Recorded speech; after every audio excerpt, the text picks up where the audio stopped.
10 வார்த்தை கூட அவரால் பேச முடியல.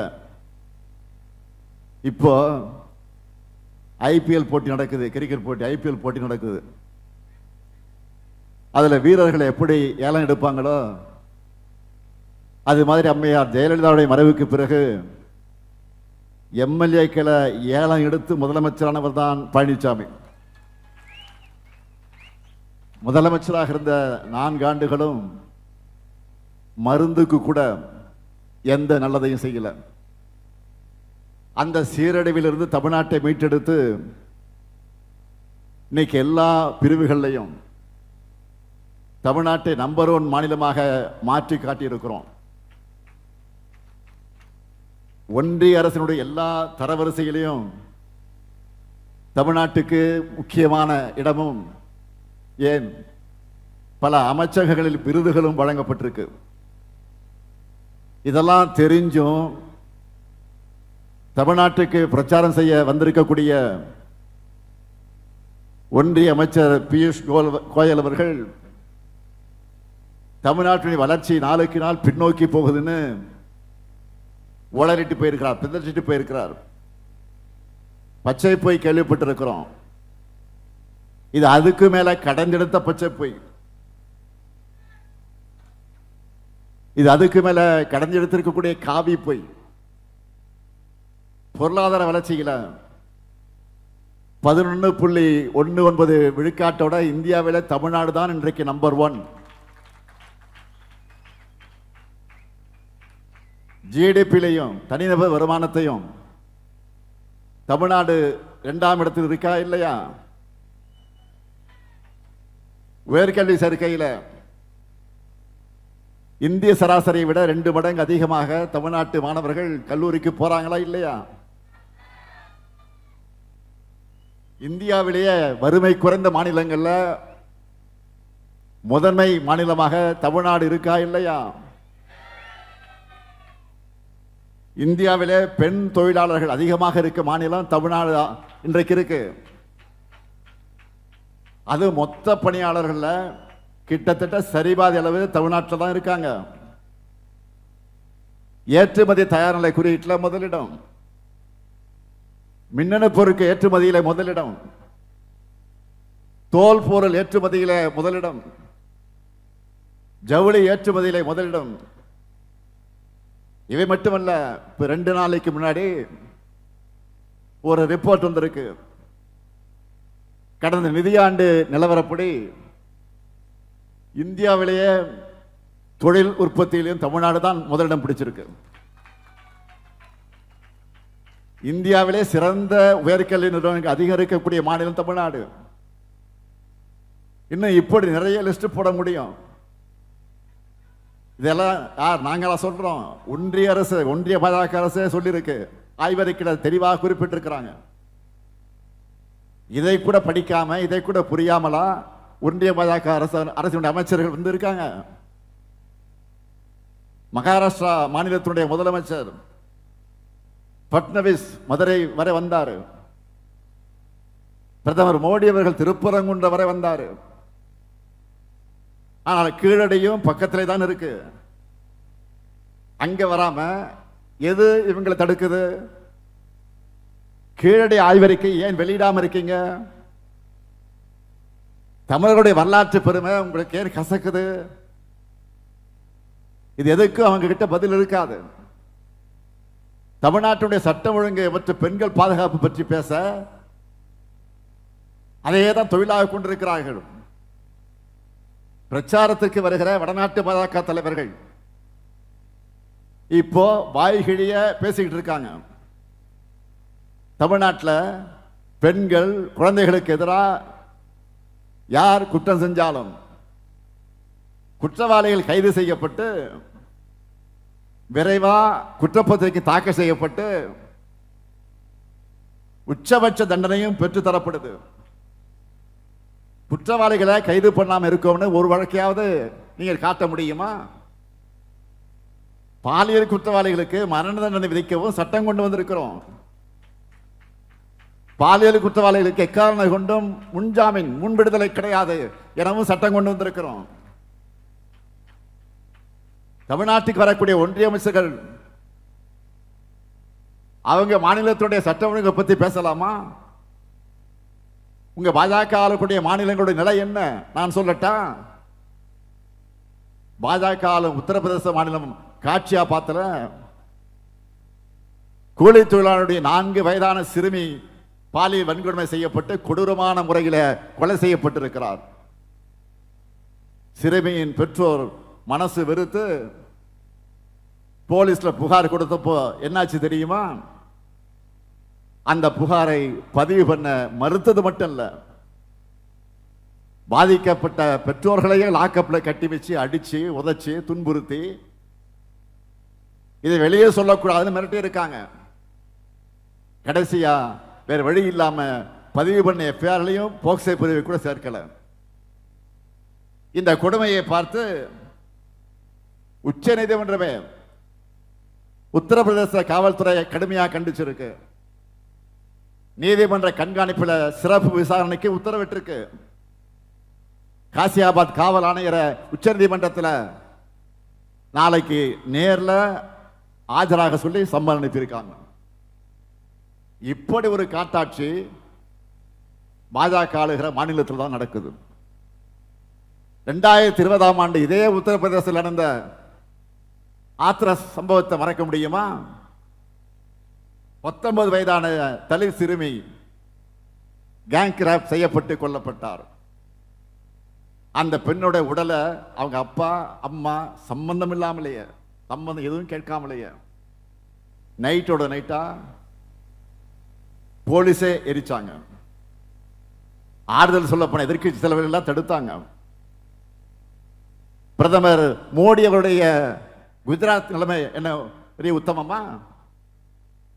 கர்ப்பிணி பெண் என்று கூட பார்க்காம பில்கிஸ் பானு அவர்களை கூட்டு பாலியல் வன்கொடுமை பண்ண குற்றவாளிகளை ரிலீஸ் செஞ்சு, அப்படிப்பட்ட ஒரு மாவாதக அரசு தான் பாஜக அரசு. காஷ்மீர்ல 8 வயசு சிறுமி கூட்டு பாலியல் வன்கொடுமை செஞ்ச குற்றவாளிகளுக்கு ஆதரவா பாஜக மாநில செயலாளர் பேரணி நடத்தினாரா இல்லையா? இன்னும் மணிப்பூர்ல எத்தனை ஆயிரம் கொடுமைகள் தொடர்ந்து நடந்துகிட்டு இருக்கு. இதையெல்லாம் நினைச்சு பார்க்கவே நெஞ்சம் நடுங்குது. தான் ஆளும் ஒவ்வொரு மாநிலத்திலையும் குற்றவாளிகளை கொண்டாடுகிறார்கள். பாதிக்கப்பட்டவர்களை கொடுமைப்படுத்தக்கூடிய பாஜக காரங்க தமிழ்நாட்டில் பெண்கள் பாதுகாப்பு பற்றி பேசலாமா? அரசே குற்றவாளி கூண்டில் இருக்கும் மோசமான நிலை தான் பாஜக மாநிலங்கள் நடந்துகிட்டு இருக்கு. உங்களுக்கெல்லாம் பெண்கள் பாதுகாப்பு பற்றி பேச, அது நள்ளிரவில் கூட பெண்கள் பாதுகாப்பா பேருந்துகள்ல வேலைக்கு போயிட்டு வர்ற தமிழ்நாடு பற்றி பேச அருகதை இல்லை. இப்ப நான் சொன்னதையெல்லாம் மறுக்கும் தைரியம் தமிழ்நாட்டுக்கு வந்திருக்கக்கூடிய எந்த பாஜக தலைவர் அது இருக்கா? பாஜக தலைமையிலான என்டிஏ உள்ளே வந்தா குற்றவாளிகளும் கலவர கிரிமினலும் தான் ஆட்சி செய்வாங்க. என்டிஏ ஆட்சியில நீதிக்கோ நிர்வாகத்திற்கோ எப்பவுமே இடமே இருக்காது. எதிர்கட்சி தலைவர் பழனிசாமியும் சட்டம் ஒழுங்கு போதைப் பொருள் பற்றி பேசுறாரு. ஸ்டெர்லைட் துப்பாக்கி சூடு, சாத்தான்குளம் படுகொலை, முன்னாள் முதலமைச்சர் அம்மையா ஜெயலலிதா கொடநாடு பங்களாவிலே கொலை கொள்ளை, பொள்ளாச்சி பாலியல் வன்கொடுமைகள், கைது செய்யப்பட்ட போதைப் பொருள் விற்பனையில் சிட்டிங் அமைச்சர்களை சிக்கினது, இப்படி அதிமுக ஆட்சி அலங்குளங்கள் சீன பெருஞ்சூர் வரை நீளமா போகும்.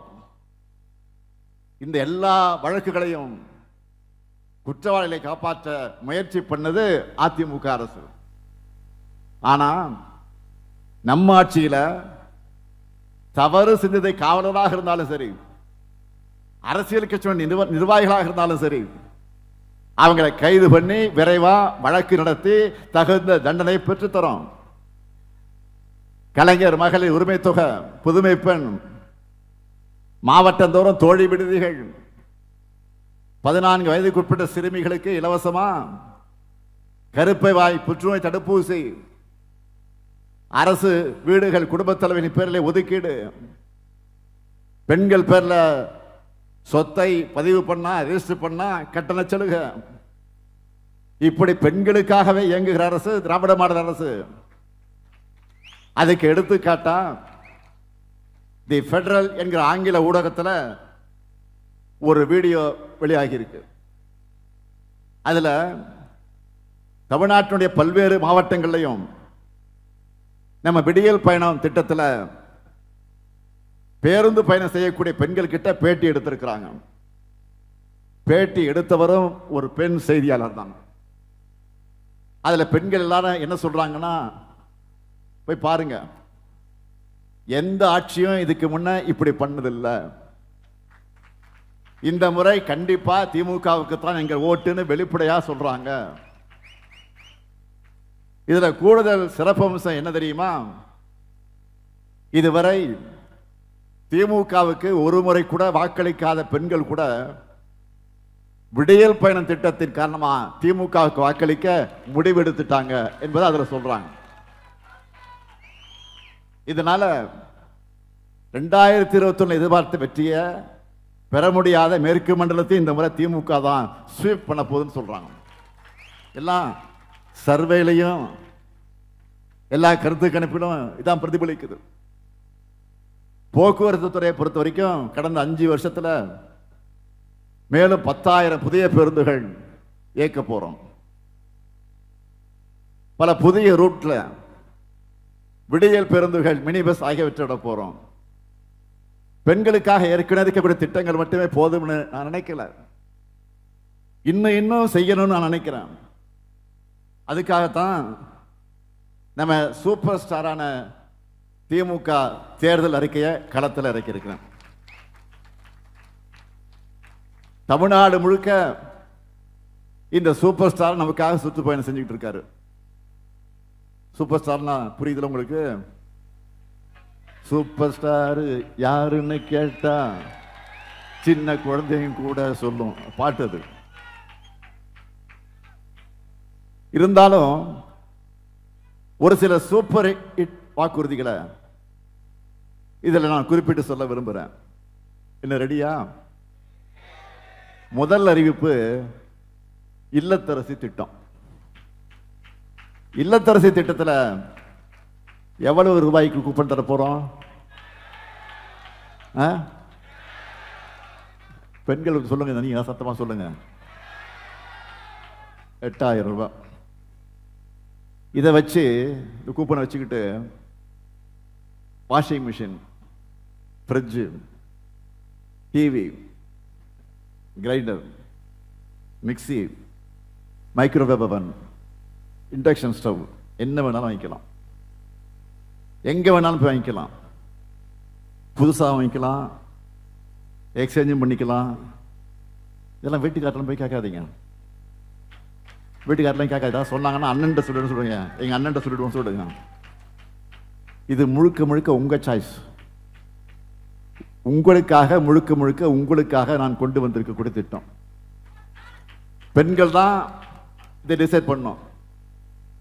எப்படி தலைவர் கலைஞர் அவர்கள் சொன்னபடியே கலர் டிவியும் கேஸ் அடுப்பும் கொடுத்தாரோ, அவருடைய மகனான நான் சொன்னபடியே இல்லத்தரசு திட்டத்தை நிறைவேற்றுவேன். அடுத்த வாக்குறுதி உரிமை தொகை. இப்ப மாசம் 1000 ரூபாய். திராவிட மாடல் 2.0 எவ்வளவு? 2000. அதாவது டபுள், அப்படியே டபுள் ஆச்சு பாருங்க. மாதம் 2000 ரூபாய்.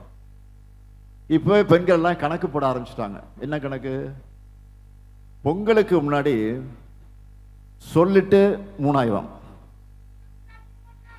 பொங்கலுக்கு முன்னாடி சொல்லிட்டு 3000, பிப்ரவரியில் சொல்லாமலே 5000,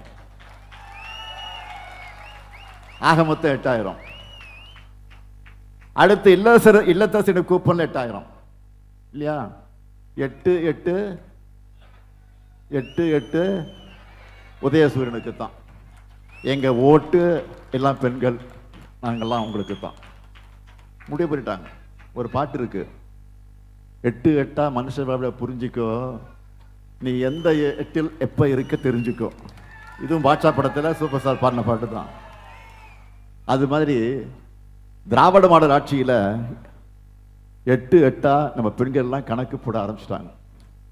அதனால நம்ம வெற்றியும் இந்த முறை யாரும் எட்டாத உயரத்துக்கு போக போகுது.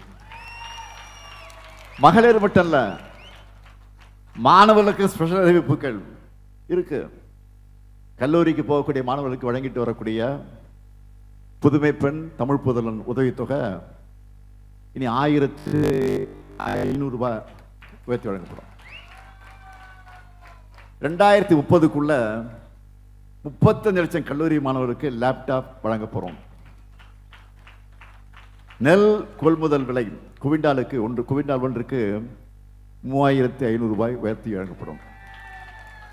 கரும்பு கொள்முதல் விலை டன் ஒன்றுக்கு 4500 ரூபாய் வழங்கப்படும். பால் கொள்முதல் விலை லிட்டர் ஒன்றுக்கு 5 ரூபாய் உயர்த்தி வழங்கப்படும். வீடற்ற ஏழைகளுக்கு அடுத்த 5 ஆண்டுகளில் 10 லட்சம் வீடுகள் கட்டித்தரப்படும். காலை உணவு திட்டம் இதுவரைக்கும் 5ஆம் வகுப்பு வரை இருந்துச்சு இல்லையா? காலை உணவு திட்டம் இனி 8ஆம் வகுப்பு வரை விரிவுபடுத்தப்படும். திராவிட மாடல் 2.0ல் பிற்படுத்தப்பட்டோர், மிகவும் பிற்படுத்தப்பட்டோர், சீர்வரவினர், சிறுபான்மையினர் ஆகியோர் தொழில் தொடங்க கடன் பெறும் உச்சவரம்பு 30 லட்சமாக உயர்த்தி வழங்கப்படும். மகளிர் சுய உதவிக்குழு பெண்களுக்காக நீங்க சொந்தமா தொழில் தொடங்க இனி எந்த ஷூரிட்டி இல்லாமலே 5 லட்சம் ரூபாய் மானியத்தோடு கடன் வழங்கப்படும். மகளிர் சுய உதவிக்குழு பெண்கள் ஷேர் ஆட்டோ வாங்க வங்கி கடன் வசதி ஏற்படுத்தி தரப்படும். இது எல்லாத்தையும் உங்க அக்கா, உங்க தங்கச்சி, உங்க மதினி, உங்க நாத்தனார், பக்கத்து வீட்டு பெண்கள் எல்லாருக்கும் சொல்லுவீங்களா? இந்த ஸ்டாலினுக்காக பெண்கள் நீங்களே பிரச்சாரத்தை இறங்கணும். இந்த அண்ணனுக்காக தான் கேட்குறேன். நீங்க ரெடியா? ரெடியா? இத்தனை அருமையான வாக்குறுதியை கொடுத்திருக்கக்கூடிய இந்த ஸ்டாலின் ஆட்சி வேணுமா? இல்ல பெண்களை பற்றி எல்லா கூட்டத்தையும் தரைக்குறைவா பேசுகிற பழனிசாமி ஓனரான என்டி ஆட்சி வேணுமா? 2026 ஜனநாயக போர்ல வெல்ல போவது தமிழ்நாடு அணியா டெல்லி அணியா? சத்தமா சத்தமா. நடக்க இருக்கக்கூடிய தேர்தல் சாதாரண தேர்தல் இல்ல. தமிழ்நாடு தொடர்ந்து வளர்ச்சி பாதையில பயணிக்கணும்னா கொஞ்ச நேரம் முன்ன நான் சொன்ன பாஜக மாநில மாதிரி படுகொலைக்கு அது போகணுமா என்று முடிவு பண்ற தேர்தல். ஏன் அதிமுகன்னு சொல்லாம நான் பாஜகன்னு சொல்லன்னு புரிஞ்சுக்குங்க. அதிமுகவே ஜெயிச்சாலும் பாஜக ஆட்சி தான் இங்க அமையும். பேச்சுக்கா சொல்லாமா? அதிமுக ஜெயிச்சாலும் பாஜக ஆட்சி தான். திமுக கூட்டணியை தவிர வேற எந்த கட்சிக்கு ஓட்டு போட்டாலும் அது பாஜக செலுத்துற வாக்கு தான். எனவே சொன்னதை செய்யக்கூடிய கலைஞரின் மகனா கேட்கிறேன். திருப்பத்தூர் தொகுதியில அமைச்சர் பெரிய கிருப்பன் அவர்களுக்கும், மானாமதுரை தொகுதியில தமிழரசு ரவிக்குமார் அவர்களுக்கும், சிவகங்கை தொகுதியில கருணாஸ் அவர்களுக்கும் உதயசூரிய சின்னத்தில் வாக்களிக்க வேண்டும். அதே போல காரைக்குடி தொகுதியில நம்ம கூட்டணியை சேர்ந்த காங்கிரஸ் வேட்பாளர் மாங்குடி அவர்களுக்கு கை சின்னத்தில் பெருவாரியான வாக்கு வித்தியாசத்தில் வெற்றி வைக்கணும். அமையவிருக்கக்கூடிய திராவிட மாடல் 2.0 அரசுல எங்க சாதனைகளை நாங்களே முறியடிக்கும் வகையிலான ஆட்சியை வழங்குவோம். அதற்கு ஆதரிப்பேர் முற்போக்கு கூட்டணி வேட்பாளர்களை. வெல்வோம் ஒன்றாக, வெல்வோம் ஒன்றாக, வெல்வோம் ஒன்றாக. நன்றி, வணக்கம்.